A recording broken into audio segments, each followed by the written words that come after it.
Terimalah salam di dalam Dharma, Namo Sang Hyang Adi Budaya, Namo Buddhaya. Waktu kita kecil, waktu SD, itu ada sebuah lagu yang berkaitan dengan cinta, dengan kasih seorang mama kepada anak-anaknya. Syairnya demikian, ya. Judulnya Kasih Ibu. Kasih ibu kepada Bita tak terhingga sepanjang masa, hanya memberi tak harap kembali, bagi sang surya menyinari dunia. Itulah kasih ibu yang pernah diberikan untuk anak-anak. Di saat anak-anak bersama ibu, kadang-kadang tidak terpikir kita bagaimana harus membalas kebaikan dari orang tua yang pernah diberikan. Diceritakan sampai akhir hayatnya, bahkan detik-detik menjelang kematian pun masih memikirkan, masih memberati anak-anaknya bagaimana nasibnya. Itulah kasih ibu. Sang Buddha mengatakan sekalipun kita diperpanjang usianya sampai 100 tahun, 1 abad, selama 1 abad itu digunakan untuk membalas kebaikan-kebaikan orang tua kita, tidak pernah akan cukup. Kebaikan orang tua yang diberikan anaknya itu akan terbalaskan. Begitu luar biasa, tak terhingga. Maka dikatakan seorang ibu kasihnya hanya memberi, tak pernah harap kembali. Setelah melihat anak-anaknya sukses secara materi, punya penghasilan sendiri, punya honor masing-masing, seorang ibu tidak pernah mengeluarkan bon-bon kwitansi disodorkan kepada anak-anaknya minta ganti. Bahkan setiap saat seorang ibu pun, di saat kita masih kita sebetulnya sudah bisa bekerja, tetap ditanya, gimana kehidupanmu, gimana usahamu. Itulah kasih seorang ibu kepada anak-anaknya. Maka pada kesempatan ini sebagai balas budi kepada orang tua yang telah tiada, di saat-saat akhir keluarga berkumpul memberikan doa. Yakinlah doa yang dibawakan agama apapun berguna dan bermanfaat bagi orang tua yang telah tiada. Di dalam sebuah cerita ada seorang anak yang berbakti kepada orang tuanya. Dia mengharapkan arwah dari orang tuanya setelah mati itu masuk alam surga. Kemudian seseorang anak ini menemui Sang Buddha. Sang Buddha, orang tua saya baru saja meninggal. Mohon dengan bantuan kekuatan apa, cara apa Sang Buddha untuk orang tuaku agar masuk surga. Kemudian Sang Buddha membawa pemuda ini di sebuah kolam sambil suruh membawa minyak dan batu. Setelah membawa minyak dan batu, Sang Buddha menyuruh pemuda ini melemparkan batu yang dibawa tadi ke kolam dan menuang minyak tadi ke kolam. Apa yang terjadi? Batu dilempar ke kolam, batunya tenggelam, minyak dituang di kolam, terapung. Setelah melihat batu tenggelam dan minyak terapung, Sang Buddha menyuruh untuk mengundang rohaniwan dari berbagai penjuru, tim-tim doa, ahli-ahli agama, untuk memanjatkan doa di dalam kolam tersebut agar batu yang tenggelam tadi bisa terapung, agar minyak yang terapung itu bisa tenggelam. Mendapat perintah seperti itu, pemuda ini mengatakan, sekalipun didoakan dengan cara apapun Sang Buddha rasanya tidak mungkin. Kenapa tidak mungkin? Karena sudah menjadi hukum alam bahwa sesuatu yang berat akan tenggelam di air, sesuatu yang ringan akan terapung di permukaan air.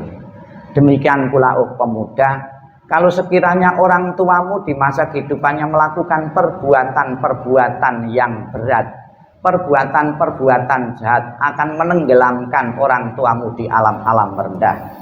Kalau sekiranya orang tuamu semasa hidupnya melakukan perbuatan-perbuatan ringan, perbuatan-perbuatan baik, akan membawanya ke alam-alam atas, alam surga.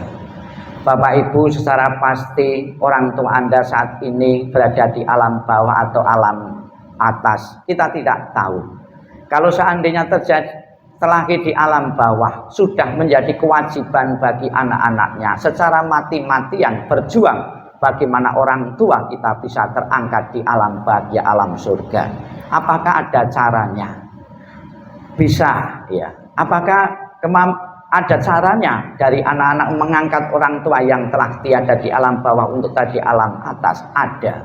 Ilustrasi batu tadi bisa kita pakai. Bagaimana batu yang berat tadi bisa berada di permukaan air? Ada caranya, yaitu ditaruh perahu atau ditaruh kapal. Itu otomatis ya, yang batu berat tadi berada di permukaan air.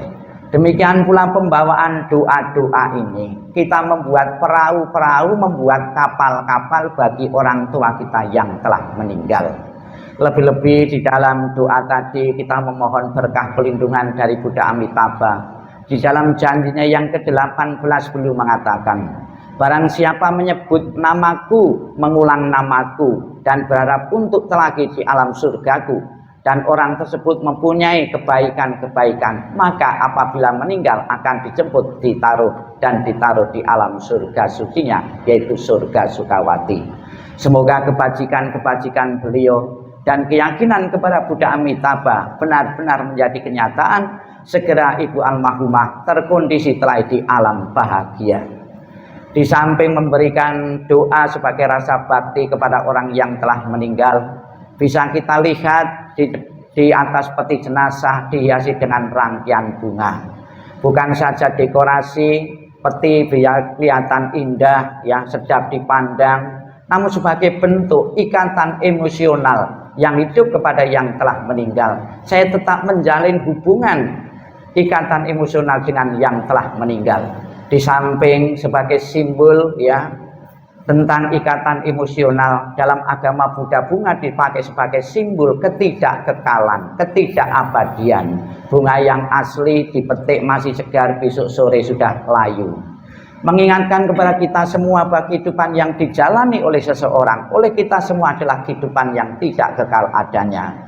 Beliau pernah lahir, berkembang, dan akhirnya mengakhiri kehidupannya dengan kematian. Itulah proses alami dan kodrati. Tanpa kecuali siapapun orang yang kita cintai maupun yang tidak kita cintai akan mengalami proses yang sama, yaitu kematian.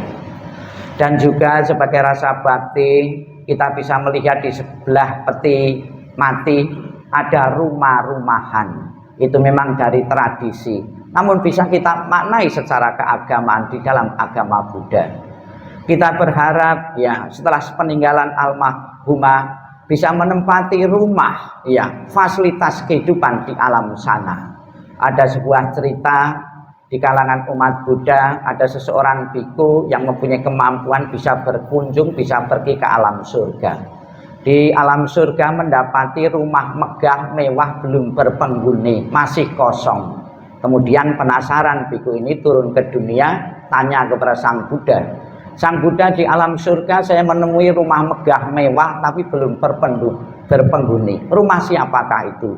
Kemudian Sang Buddha menjawab bahwa rumah itu adalah rumah yang ketika di dunia melakukan kebajikan-kebajikan, pahala kebajikannya sudah tercipta di alam surga.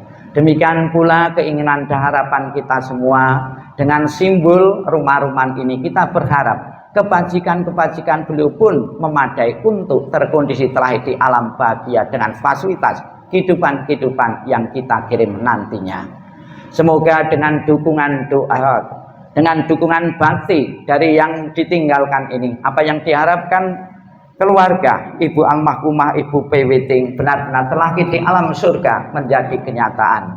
Ditinggal kematian seorang mamah, ditinggal kematian seorang ibu atau orang tua, bukan saja terjadi dalam keluarga Anda saat ini, keluarga-keluarga yang lain yang lalu saat ini maupun yang akan datang juga pernah terjadi.